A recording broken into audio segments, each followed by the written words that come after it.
Dito kayo. Pausok mo ngayon pa. Nandiyan na sa'yo lahat ako. Sige po. Ano mo sa akin? Bisaya kasi yan. Bisaya? Ay, nag-guide lang po siya. Opo. Ano po? Ano pong... Tingnan ko nga eh. Ilang taon na ba si nanay? 63.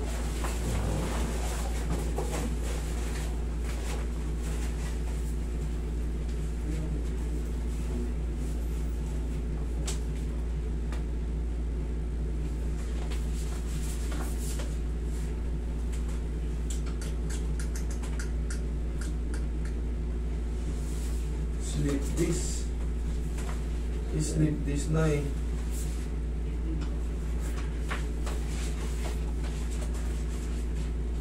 Naku po, durog na durog yung ano nila eh.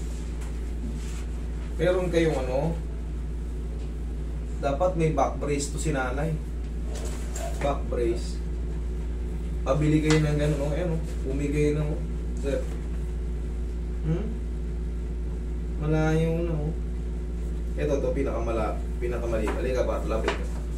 Ayan, ito pinakamalinaw. Wala na, layo na. Dapat to naka-brace si nanay. Ganun ninyo.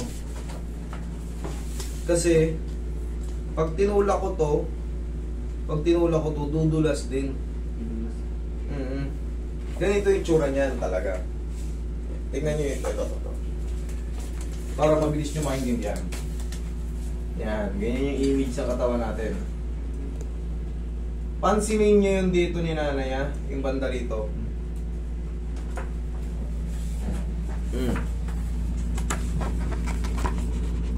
Ito, layo. Para makikita nyo kagad kung yung difference. Ayan o. Ngayon, pag tinulak ko yan, may tutulak naman yan.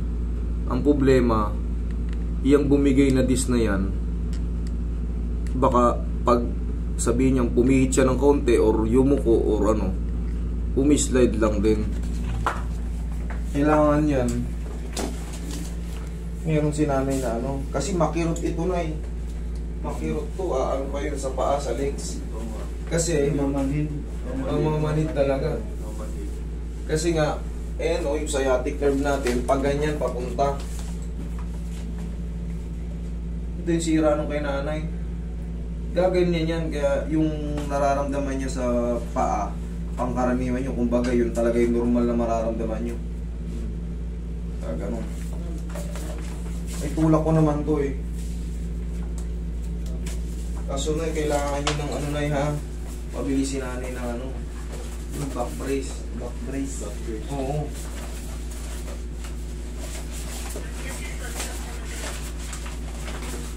Masyado nung malayo yung ano eh. Kailan pa kayo nakaramdam ng ganyan na eh? 4 months na yan eh. 4 months na?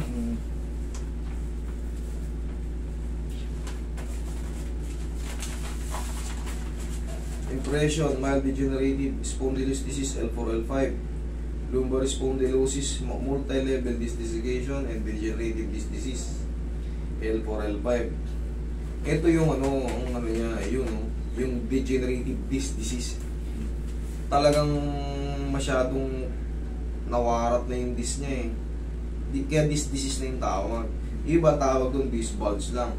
Pero kay nanay, warat na L4, L5, S1 niya.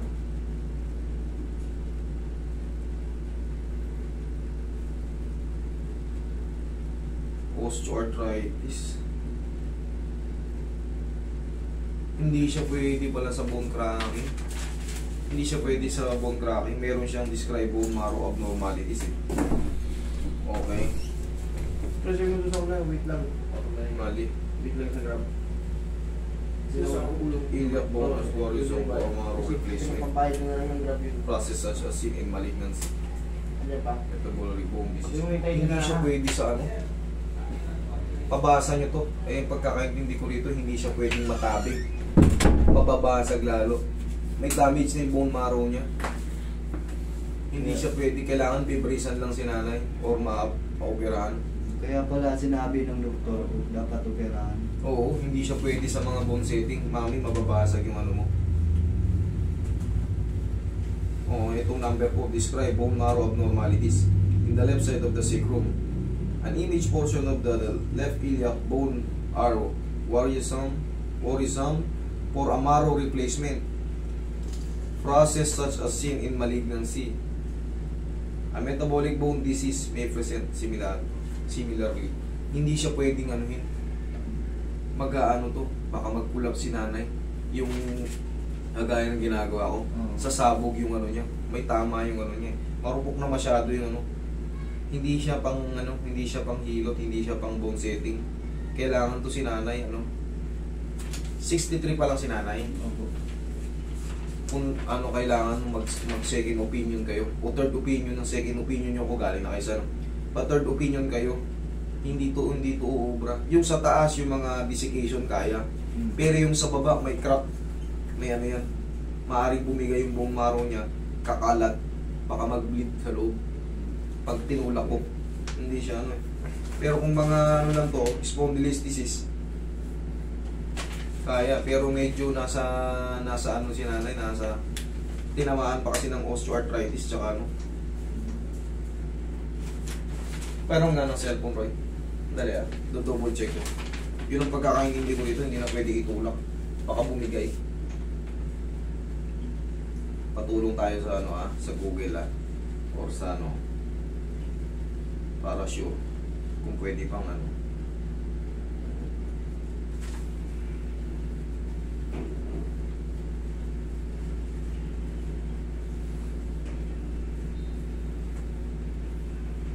Sabi ko na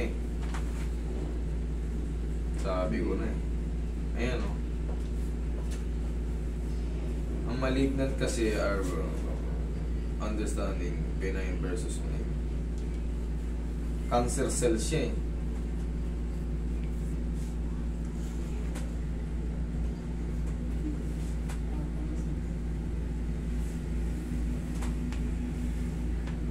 Maaring mauwi.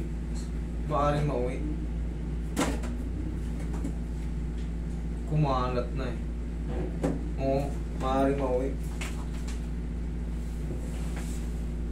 Ito na, itong kay nanay ka. Ayan. Eh, sabi ko, hindi natin pwedeng galawin basta-basta eh. As in. Pagkakano kasi, dali pagka kasi hindi ko kabisado talagang nagpapatulong ako sa ano para mas ang cancer. The quality of being alive.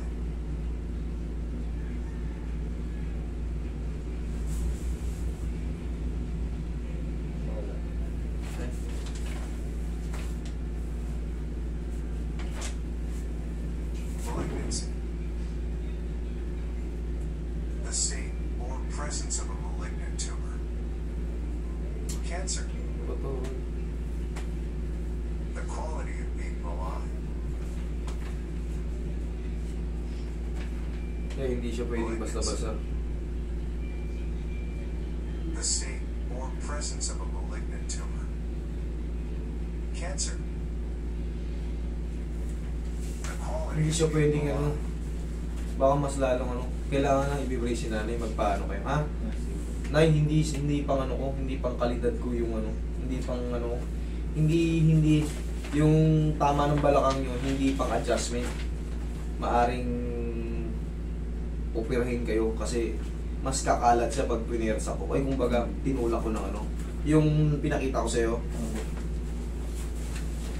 Kailangan talaga magpa-ano kayo, second at third opinion kayo sa ano, sa mga dalubhasa. Medyo ikaw mas naiintindihan mo naman sinasabi ko, di ba? Ito, yan, nag-crack na yan. Ayan, yan, pati yan, bumigay na yan. Yan, malayo na masyado kasi. Ayan, ganun din. Ngayon, pag tinulak ko yun, mababasag. Lalong maano. Oo, lalong maano, hindi na siya healthy. Kumbaga, kailangan yan pansamantala. Habang nakakaganyan pa si nanay, para manatili siyang malakas. Grip muna, kailangan lang nahahawakan. Para bang may nakayakap sa kanya rito. Oo. Yun muna, kasi pag tinulak ko maaaring mabasag. Nay, I'm sorry Nay, pero hindi. Kumbaga yun na lang yung tulong ko sa inyo. Wala naman kayong babayaran sa akin kahit mag-ubusan tayo ng oras. Ang mahalaga, papunta kayo sa tamang ano. Hindi sa mga... Dito kasi talagang sinusuri ko talaga. Kahit hanggat maaari, ay paliwanag ko sa inyo na maayos. Kung hindi ko man ganong pamilyar, ayan. Napunod nung nagpapatulong tayo sa Google o sa YouTube. Kasi naka-upload naman na lahat yan dyan. So, pa-third opinion kayo, ha? Kung anong the best kay nanay. Total, medyo bata-bata pa naman si nanay. Okay?